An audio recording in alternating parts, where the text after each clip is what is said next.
Hi, everyone. Welcome to Everyday Real English from Real Life podcast. Hi, everyone, and welcome to Real English Podcast. We are so happy you're here with us today. Before we dive into our topic, please remember to like this episode, subscribe to our channel, and maybe share it with your friends who are also learning English. Yeah, definitely do that. So let me ask you this. Have you ever started a conversation, just small talk, but then maybe after like 2 sentences, it just dies? Oh, yeah. That awkward silence. We all been there, right? It's kind of uncomfortable. It really is. But, well, today's episode is all about fixing that. We're calling it Small Talk 2.0, how to keep the conversation flowing. Small Talk 2.0, I like that. We'll give you some simple tools, really, to keep your English conversations going smoothly so you can avoid those awkward moments. Okay, good, because keeping it going is sometimes the hardest part. Yeah, I mean, for many English learners, just starting a conversation can be difficult. That takes courage. But then keeping it alive, that feels like a whole new challenge sometimes. Exactly. Picture this, right? You're in an elevator. Someone says, "How are you?" You reply, "Good," and then say, Crickets. "Shh." Or, you're at the office coffee machine. Someone says, "Nice weather today." You answer, "Yeah." That's it. Conversation over. Ends right there. So frustrating. It is. And, even native English speakers try to avoid those quiet, kind of awkward moments. The secret, I think, is learning how to create a natural flow. Yeah, like a friendly game, maybe, where the ball keeps moving back and forth. Exactly, like conversational tennis. Right. And remember, good small talk is actually pretty important. It can lay the groundwork for, new friends, stronger relationships, or it could even help you in your BL. That's a good point. It's not just about being polite. No, not at all. It's about making real connections with people. Okay, so connections, flow. Mhm. How do we actually do that? How do we keep the conversation going? Right. So we have 4 simple strategies for you today, just 4 things to focus on. 4 strategies. Okay, let's hear them. What's strategy 1? Strategy 1 is don't stop with just a yes or no answer. You need to ask follow-up questions. Okay, follow-up questions. That makes sense. Keep the ball rolling, like you said. Exactly. Yeah. A lot of people think they need to say something super interesting or funny, but honestly, small talk is much more about being interested in the other person, not always about being interesting yourself. Ah, okay. Interested, not interesting. I like that distinction. Yeah. And when you ask follow-up questions, you show genuine interest. And people love to feel heard and appreciated, don't they? Totally. So give us an example. Instead of just asking, say, "Did you watch the game?" Right. Which usually gets a yes or no. Yeah. Try saying, Try saying something like, "What did you think of the game?" "Ah, okay. What did you think?" That opens it up. It does. It makes the other person share more, share their opinion. You can ask about their preferences or maybe their experiences. And here's a really useful phrase. It's simple but powerful. Tell me more about that. Okay. Say that again slowly for everyone. Sure. Tell me more about that. Tell me more about that. Got it. It's like a gift you give to the other person, Yeah. an invitation to share. Okay, strategy 1, ask follow-up questions. What's number 2? Strategy 2, listen for hooks. Hooks, like fishing hooks. Huh. Sort of. Hooks are like small details in what the other person says that you can grab onto to continue the conversation. Little points of interest. Okay, so you need to listen carefully to find them. Exactly. When you actively listen, you catch these details. So if someone says, "I went hiking this weekend," the word hiking is your hook. Ah, I see. So you grab onto hiking. Yeah, you use it. You can respond, "Oh, hiking. Where did you go?" Let's pause on that one. Repeat that question. Sure. Yeah. Hiking. Where did you go? Pause. And suddenly you've got a new topic, or at least a way to explore the current one more deeply. Yeah. You could end up talking about travel or nature, maybe even fitness, all from that one little hook. And it's not just about the words, is it? Like how you show you're listening. Oh, absolutely. Show you're listening with your face and body, too. Nod your head, lean in slightly, maybe. Right. Or use short phrases like, "Oh, really? Let's hear that again. Oh, really? Bravo. That's interesting." Slow that one down, too. Okay. That's interesting. These little signals encourage them to keep talking, right? Definitely. They show you're engaged and you want to hear more. Okay, so we ask follow-ups, we listen for hooks. What's strategy 3? Strategy 3, share your own experience. So it's not just asking questions. Right. A good conversation, well, it's not a one-sided interview, is it? It needs to be a balance, a give and take. Okay, that makes sense. You don't want it to feel like an interrogation. Exactly. So after asking a question or responding to something they said, maybe add a short comment about yourself, something relevant. Why does that help? Well, it makes the conversation feel like a real exchange, not just Q&A. It helps build a connection, shows you're willing to share too. Okay, so back to the hiking example. Mm. If my colleague says they love hiking, Yeah.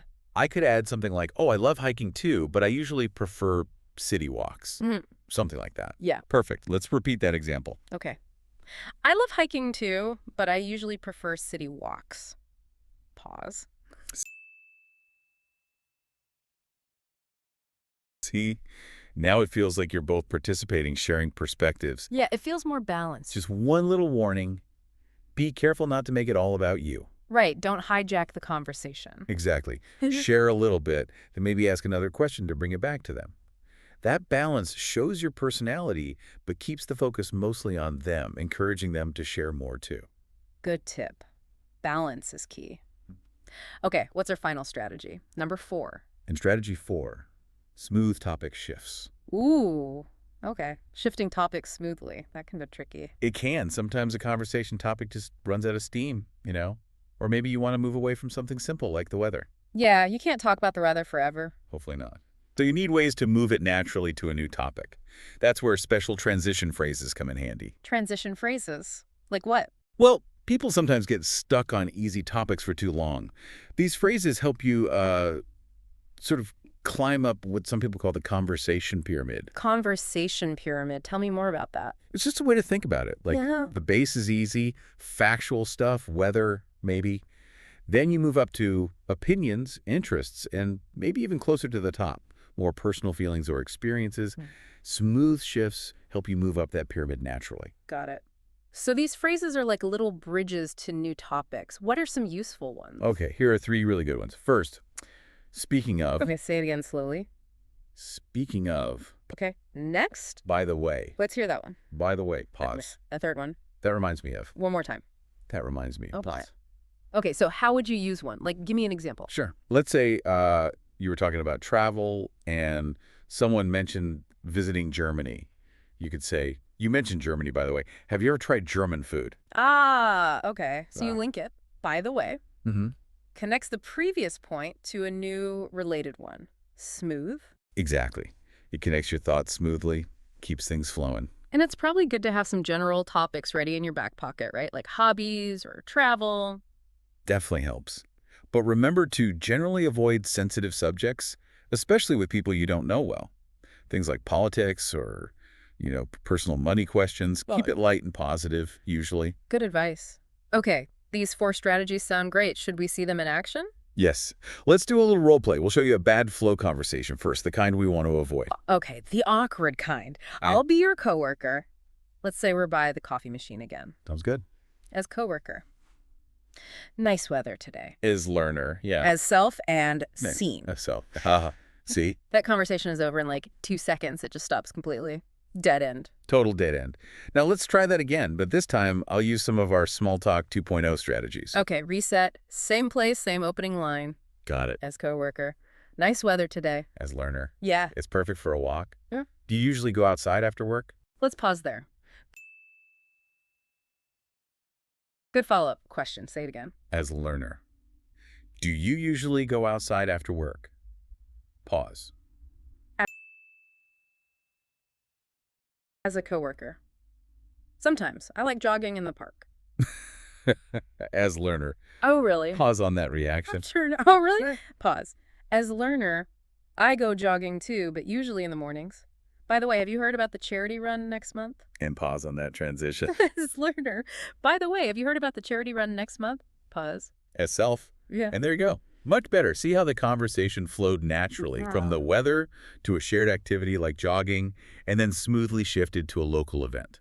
That's Small Talk 2.0 in action, using those hooks, follow-ups, sharing a bit, and shifting topics. Fantastic. So maybe we should quickly recap those useful expressions we mentioned. Good idea. Let's summarize these key phrases you can use. Remember to listen and maybe repeat them. Okay, for follow-up starters, we had things like What about you? or How did you? and asking about preferences. What's your favorite? Then for reacting to those hooks, showing you're listening. Oh, really?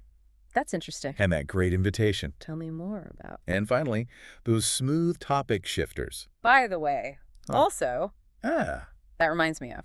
excellent. Okay, so just to quickly review the big ideas. Mm-hmm. Today we learned 4 simple ways to keep that small talk alive and flowing. One was. Ask follow-up questions.